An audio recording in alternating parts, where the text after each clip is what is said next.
본 방송에서 제공하는 부동산 정보는 투자 판단에 대한 조언입니다. 방송에서 제공하는 부동산 물건의 가치, 가격 상승 및 가격 하락에 대해서는 보장하지 않습니다.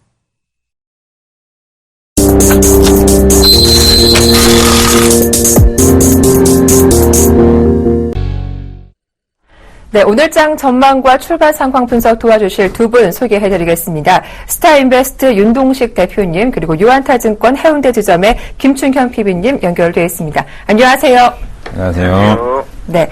자, 1월 7일 수요일장 오프닝 벨이 울렸습니다. 딱 주 중반에 와 있는데 시장 대응하기 정말 많이 힘듭니다. 자고 일어나면 국제유가 하락 소식이 연일 들리고 있는 상황인데요.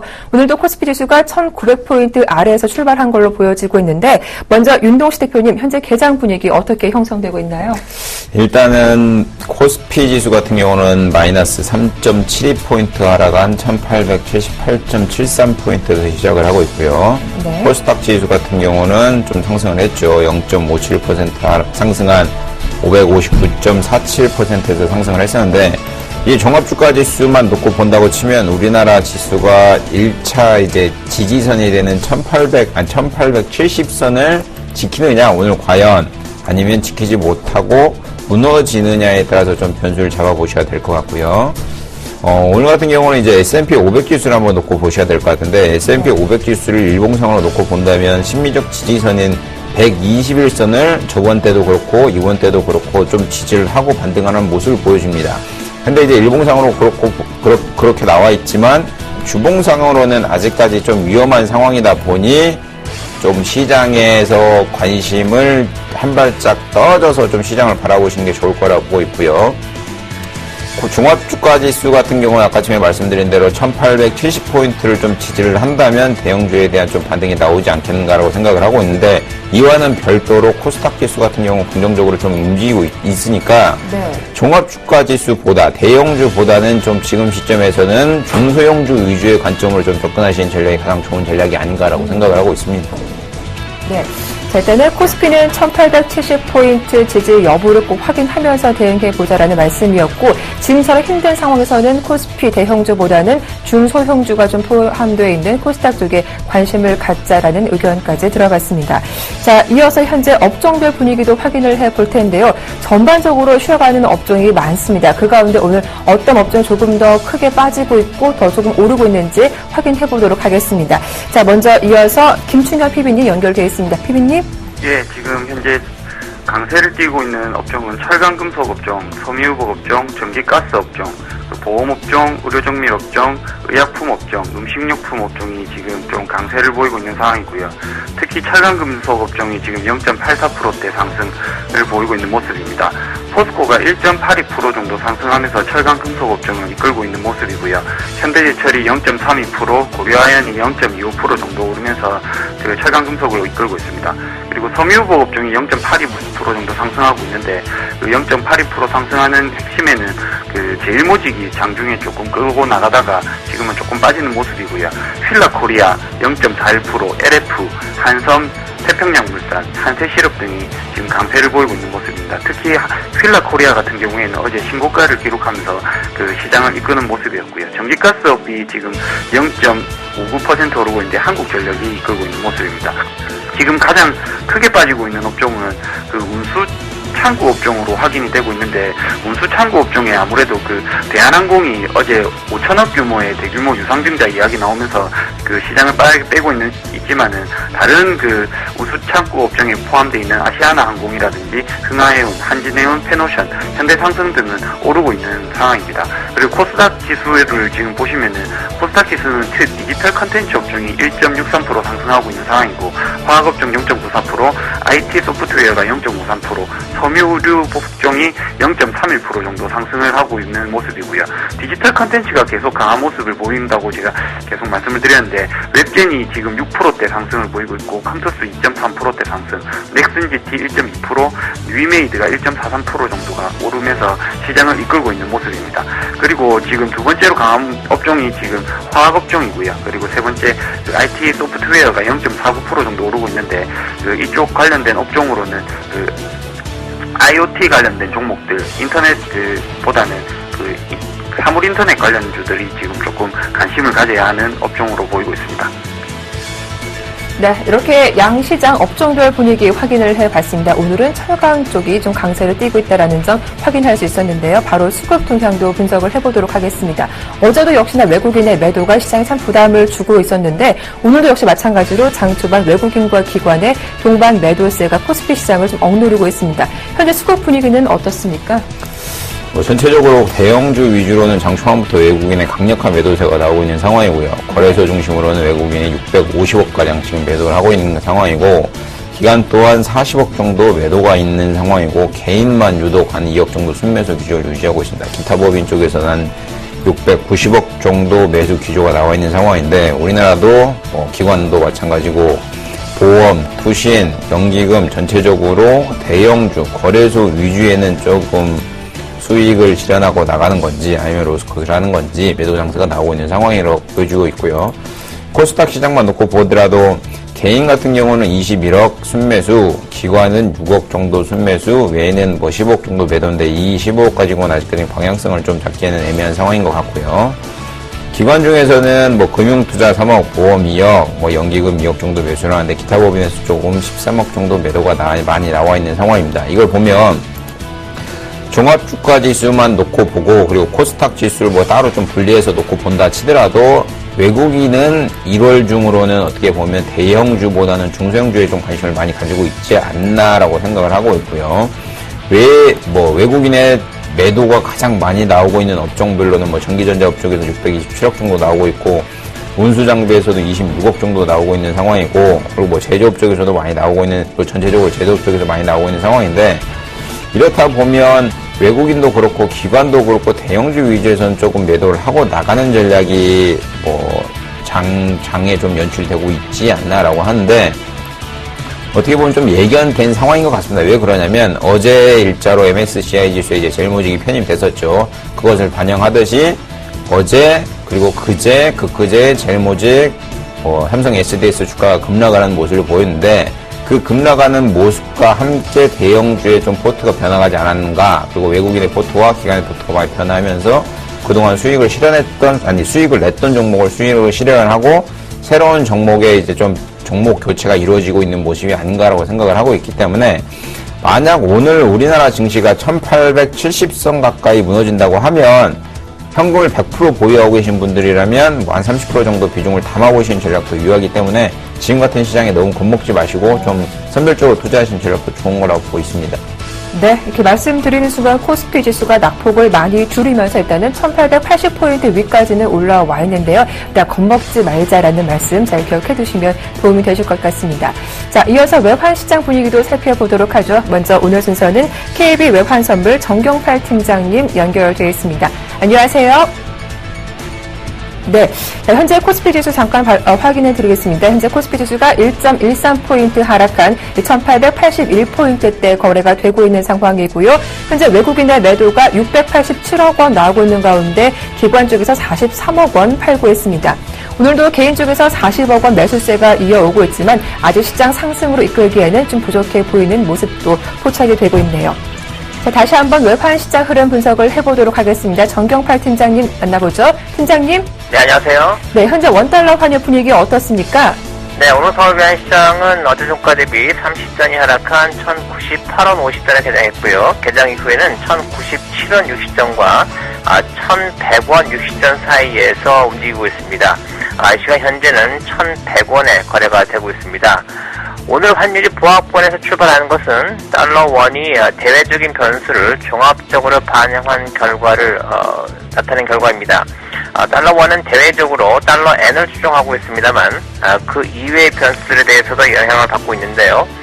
달러 N은 국제유가 급락에 따른 안전자산 선호 현상이 강화되면서 오늘 새벽 118.03엔까지 하락했고요. 이후 118대 중후반대로 반등 중에 있습니다.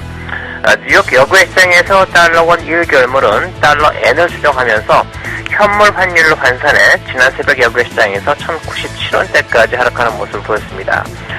이후 달러원 1개월물이 반등하면서 보합권에서 마감한 것은 달러 N이 저가 매수로 반등한 점도 작용을 했고요.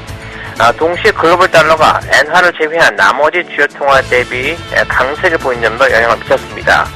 해외 통화들의 동향을 보면 유럽 중앙은행의 추가 양적 완화 가능성이 유로화를 달러화 대비 약세로 유도하고 있고요.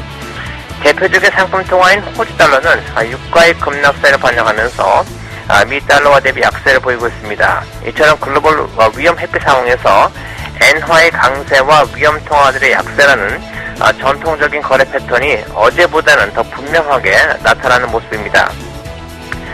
이처럼 여기 시장에서 달러 원은 달러 엔의 하락과 해외 위험 통화들의 약세 영향을 동시에 받는 모습입니다만 서울시장에서는 어제의 경우 달러 엔의 영향을 압도적으로 받으면서 전일 종가 대비 11원 10전이 하락하는 급락세를 보였습니다. 이는 지난해 말 1099원대에 매수했던 세력들이 1111원대를 고점으로 차익 실현에 나섰기 때문이라고 보고요. 오늘 역시 달러 원은 달러 엔이 하락세를 보일 경우 추가 하락에 나설 수 있겠습니다만 어제 상당 부분의 매수 포지션이 정리된 것으로 보이는 만큼 어제보다 하락폭은 제한될 것이라고 보고 있습니다. 또한 외국인들의 순매도가 추가로 진행될 경우 이에 따른 역성금 유입 가능성이 달러 원에게는 하방 경계성을 제공할 것으로 보고 있습니다. 달러 엔이 어제 하락세를 이어간 것에는 미 경제 지표가 부진한 모습을 보인 점도 영향을 미쳤다고 보는데요.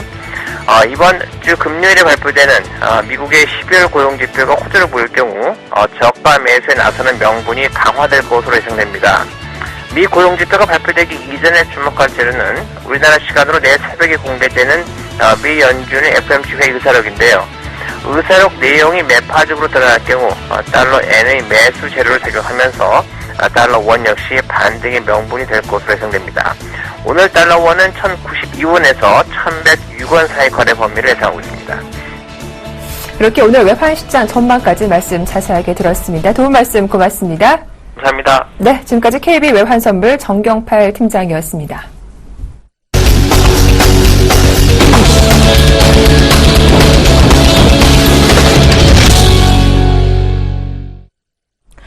네, 이어서 오늘장 돌발 종목 확인을 해보겠습니다. 간밤 국제유가는 추가적인 하락세가 나왔습니다. 4% 급락세가 나오면서 48달러 아래로 떨어졌다는 소식인데요. 이 소식에도 현재 항공주에서는 차별적인 흐름이 이어지고 있습니다. 먼저 대한항공인데요.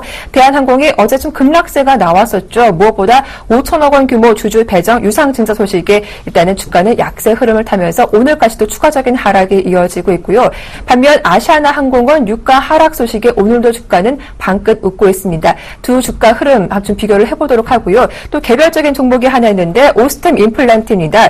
중국에서도 성장성을 인정받고 있다는 소식이 아침 들려왔죠. 세계 1위 기업인 스트라우만을 제치고 선두에 올라다는 소식에 오늘 주가가 한 2주째 10% 이상의 놀라운 상승세를 보여주고 있습니다. 이들 종목들 흐름 분석을 해보도록 하죠. 김춘경 PB님. 네, 지금 대한항공과 지금 아시아나항공이 극명하게 갈리는 모습을 보이고 있는데요. 일단은 먼저 짚어봐야 될 점은 유가인 것 같습니다.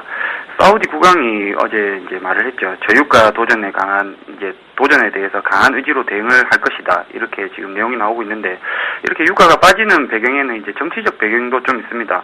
러시아가 지금 정치 게임 내에서 이제 조금 져서 떨어져 나가야 되는 뭐 이런 상황이 조금 있는 상황이고요. 그리고 이렇게 지금 유가가 하루에 4% 이상 이제 하락하면서 이제 이렇게 급변하면서 의외로 이제 내재 변동성은 지금 조금 떨어지고 있는 상황이거든요. 일반적으로 이렇게 가격이랑 변동성 관계를 볼 때 굉장히 보기 드문 현상이 지금 유지되고 있습니다.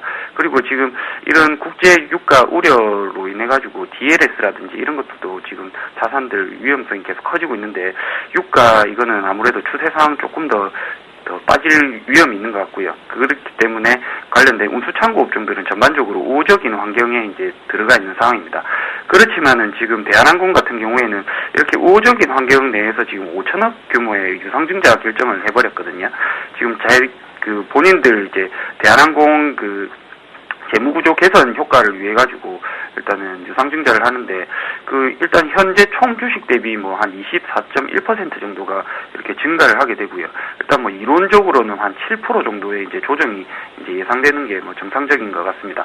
그래서 지금 현재 6% 정도 지금 하락을 하고 있는 모습인데, 지금 정도 가격대에서는 일단은 환경 자체가 우호적이기 때문에 조금은 매수 관점으로 단기적인 트레이딩은 좀 하셔도 괜찮지 않겠나 싶은데 중장기적으로 봤을 때는 아시아나항공 쪽으로 조금 더 비중을 더 두시는 게 좋을 것 같습니다.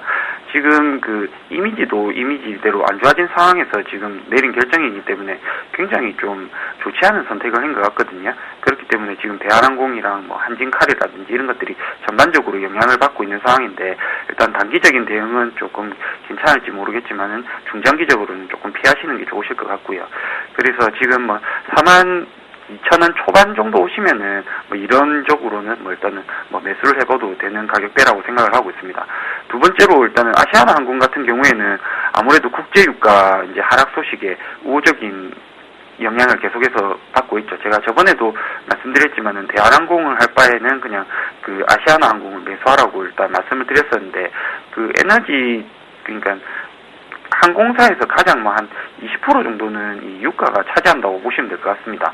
그리고 지금 그 아시아나항공 같은 경우에는 저가 항공이죠. LCC를 이제 운영을 하고 있는데 부산에어입니다. 제가 있는 그 에어 부산을 이제 그 운영을 하고 있는데 이거를 제외하고 제2의 저비용 항공사 LCC 설립을 다시 추진하겠다는 소식에 일단은 추가적인 강세를 보이고 있는 모습입니다.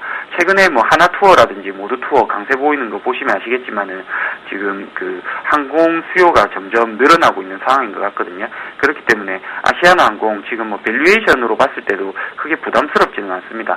최근에 뭐 실적도 이제 그 2014년 이제 4분기 뭐 한 100% 정도 순이익이 증가할 것으로 보이고요. 영업이익 증가율도 뭐 200% 정도 올라갈 것으로 보입니다. 그리고 2015년 1분기도 그 실적이 굉장히 좋아질 걸로 예상되고 있는 기업이기 때문에 일단 계속해서 긍정적인 시선으로 보시는 게 좋을 것 같습니다.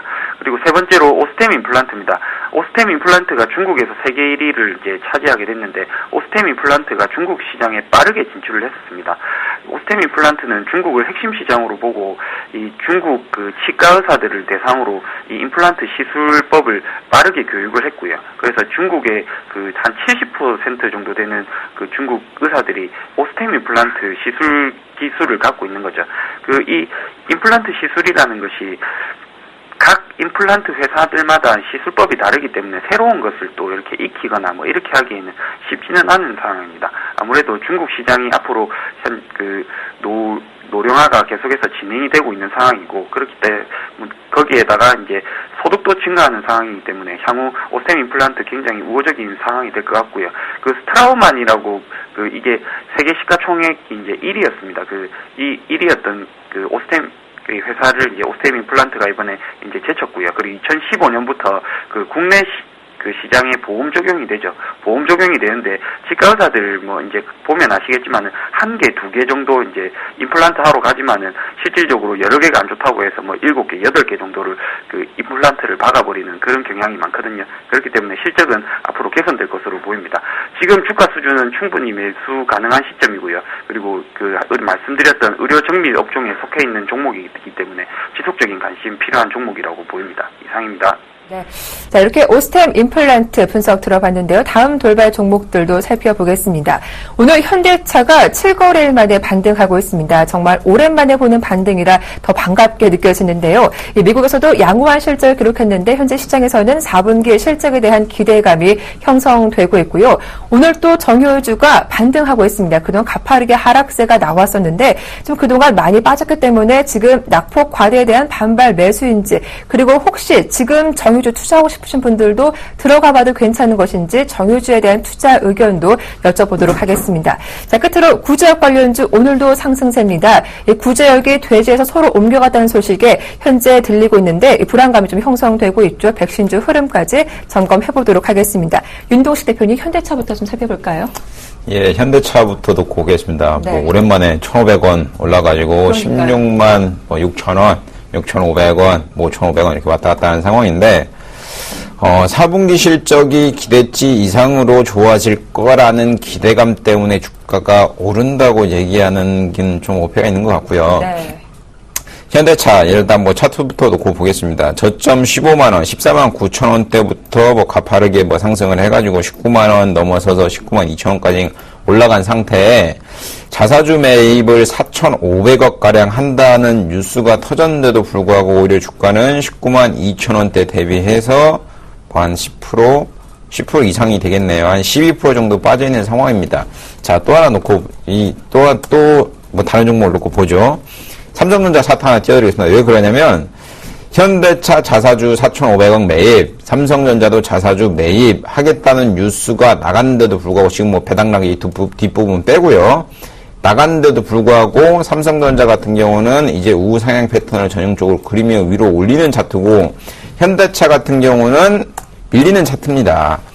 왜 아직까지 바닥을 못 잡고 이렇게 눕고 있는 상황이냐면 현대차에 대해서는 좀 복잡하게 생각을 해보셔야 될 것 같은데 이제 뭐 기관 투자자죠. 연기금도 포함되니까 기관 투자자들의 입김이 세졌기 때문에 2014년도에 뭐 한전 고가 부진 매입 뭐 그리고 뭐 이슈가 많았기 때문에 배당을 세계 자동차 회사 뭐 도요타도 됐고 닛산도 되겠지만 2%대 3%대 고배당을 하라고 자꾸 입금을 넣고 있는데도 불구하고 현대차에서는 아직까지 뭐 저번에 조회 공시도 했었죠. 아직까지 뭐 고배당을 하겠지만 정확한 금액은 이사회를 결정이 지나봐야 안다라는 애매한 코멘트를 던졌기 때문에 현대차에 대한 뭐 배당 성향이나 뭐 이런 걸 좀 감안을 해본다면 어떻게 보면 그거에 맞춰가지고 조금 매도세가 나오고 있지 않나라고 생각을 하고 있고요.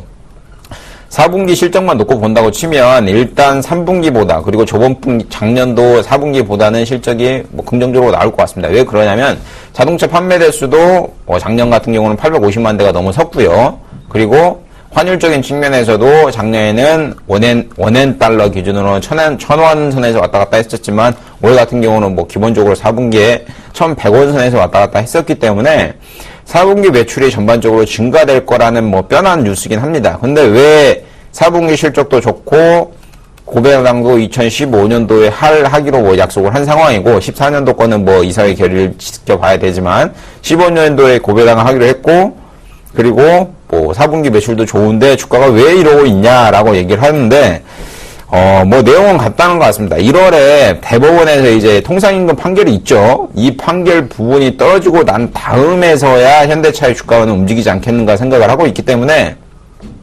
현대차에 대해서 관심을 가지고 계신 분들이라면 1월 달에 아까 전에 제가 말한 통상임금 부분의 판결이 어떻게 나오느냐에 따라서 그 시점이 현대차 주가의 바닥선이지 않겠는가 생각을 하고 있기 때문에 그날 주가가 빠졌다 하면 그날 주가가 오른다 하면 이미 주가는 그 통상임금 부분에 대해서 뭐 선반영이 됐다고 치어지는 거고 그리고 만약에 주가가 그날 뭐 보합으로 끝난다 하면 악재는 이미 소멸됐기 때문에 향후에 주가는 오를 수밖에 없는 뭐 뻔한 뉴스다 보니 현대차에 대해서는 1월에 뭐 관심을 가져보시는 전략 그리고 제가 아까 말씀드린 부분 그런 내용들 좀 체크하시면서 뭐 눈여겨보시는 전략이 가장 좋을 거라고 보여지고 있고요.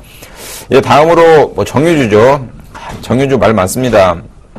제가 뭐 유가가 65불 뭐 이때 막 떨어진 상황에서도 정유주에 대해서는 조금 어렵게 봐야 된다라고 말씀을 드렸었는데 왜 그러냐면 뭐 유가 차트를 하나 띄워드리겠습니다. 유가 차트 이게 올해 유가 차트인데 언제까지 밀릴지 모르죠. 언제까지 밀릴지 모르는 상에 올해 같은 경우 이제 작년이겠네요. 작년 같은 경우 연초에 120불까지 갔었습니다. 120불까지 갔었는데 여기 차트 보이시죠? 120불까지 갔었는데 지금 어제 서부 텍사스 기준으로 47.28 반토막이 더 났죠.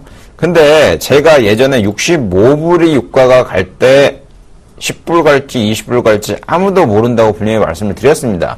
그런데도 불구하고 뭐 정유주의 대표인 SO일부터 볼까요? S51이나 오늘 오르죠. 2.99% 오른 46,450원. 그리고 SK이노베이션도 오늘 좀 오르고 있습니다. SK이노베이션도 2.77% 오른 81,700원. LG화학, 하나케미컬 다 오르고 있죠. 글쎄요. SO일 같은 경우는 과거에 뭐 좀 낙인 물량이 ELS 낙인 물량이 45,000원대 걸려 있었기 때문에 문제가 있었지만 네. 유가가 그때 당시만 해도 뭐 70불 이상이었는데도 불구하고 뭐 지금 SO일 같은 경우는 가격이 좀 높은 편이죠. 그렇다 보니 이게 좀 어폐가 있는 것 같습니다. 누구 말이 맞고 누구 말이 틀린지에 대해서는 뭐 확실히 답을 주긴 뭐한 상황인데 SO일 같은 경우는 지금 유가 70불일 때 가격이랑 똑같습니다. 예, 그걸 좀 감안을 해본다면 유가가 과연 심리적인 지지선인 50불까지는 무너진 상황인데도 불구하고 과연 어떻게 갈지에 대한 의구심은 누구나 듭니다. 근데 저는 말씀드리면 더 내려갈 것 같습니다. 더 내려갈 것 같고요. 네. SOE 45,000원일 때 유가가 70불이었다면 지금이 SOE 46,000원인데도 불구하고 유가가 47불입니다. 그러면 만약에 유가가 좀 더 크게 빠진다. 예. 그러면 그동안 반영이 안 됐던 부분이 정유화학주 중에 확 반영이 되기 때문에 네. 글쎄요. 47불, 50불을 기준으로 바닥을 찍고 V자 반등이 나올 거라는 심리적 기대감 때문에 지금 정유화학주들이 움직이는 거지. 네. 유가가 이제 바닥을 찍고 더 이상 하락하지 않겠다는 얘기는 아무도 못 할 겁니다. 그럼 대표님은 국제유가 추가적인 하락 가능성 더 좀 크게 열어두고 계시나 봐요? 이게 왜 그러냐면 지금 예. 좀 얘기를 말하려면 길게 얘기해야 될 것 같은데. 예. 결국은 정유주에 관련된 거는 뭐 산유량이랑 그리고 네. 오펙이 감산을 하냐 안 하냐에 따라서 좀 의견이 틀려질 것 같은데. 네. 1980년도죠. 80년도에 이제 유가가 많이 급락을 했을 때 오펙이 그래 내가 감산할게 해서 감산을 했습니다. 근데 유가는 결론적으로 하락 안 했죠. 네. 근데 오펙은 어떻게 됐습니까? 점유율이 51%에서 35%가량 떨어졌습니다. 35%까지. 그러면 오펙의 과거 학습 효과, 내가 생산량을 줄여도 가격은 오르고 오로지 MS만 빠진다라는 이론이 있다면 오펙 입장에서는 절대적으로 뭐 감산 안 할 것 같고요. 네.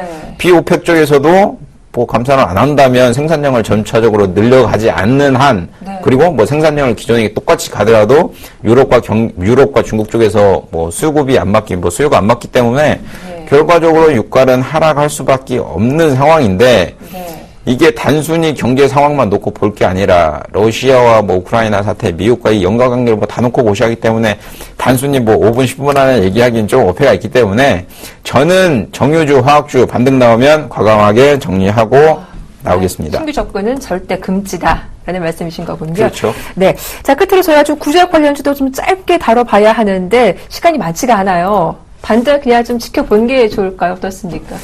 구제역 관련주 매년 테마죠. 뭐 예. 매년 테마고 KM 같은 경우는 지금 뭐 7.76% 상승해서 네. 3,960원 뭐 이렇게 오르고 있는데 글쎄요.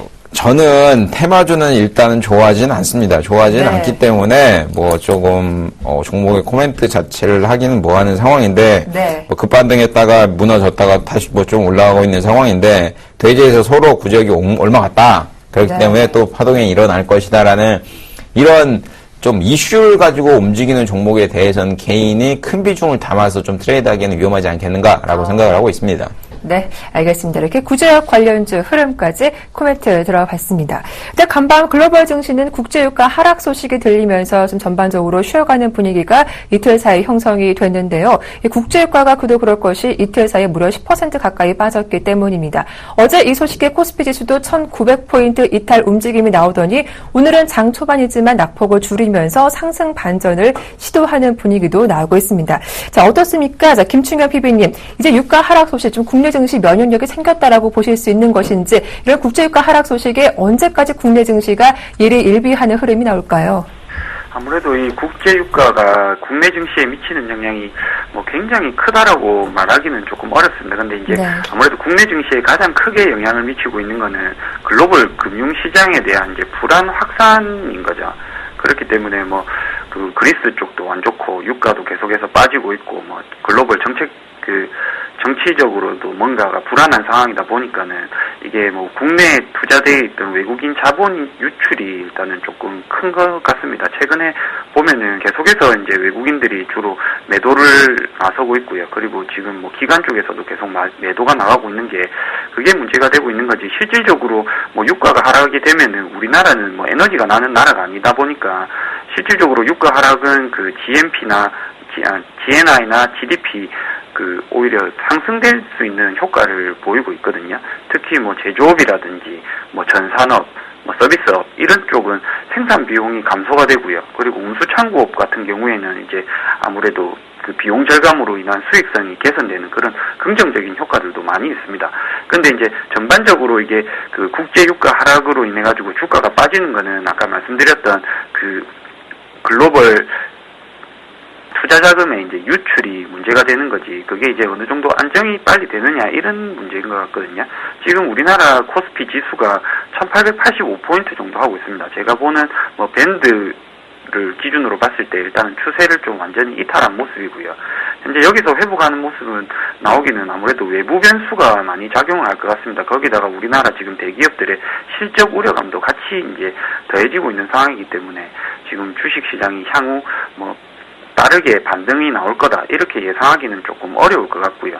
그리고 지금 뭐 중국 보시면 아시겠지만은 중국도 뭐 국제유가 하락에 뭐 여파를 미치고 있겠지만은 그 뭐 자기들은 계속해서 주가가 상승하고 있는 모습을 보이고 있습니다. 국제유가 하락으로 인해 가지고 중국 쪽에서는 이걸 오히려 호재로 받아들이고 있는 그런 모습을 보이고 있거든요. 그렇기 때문에 일단은 우리나라 이제 코스피의 외국인 자본 그 비중이 30%가 넘어가는 그런 투자 구조를 갖고 있기 때문에 지금 글로벌 자금 유출 이게 이제 어느 정도 일단락 되느냐 이게 좀 더 중요한 것 같고요.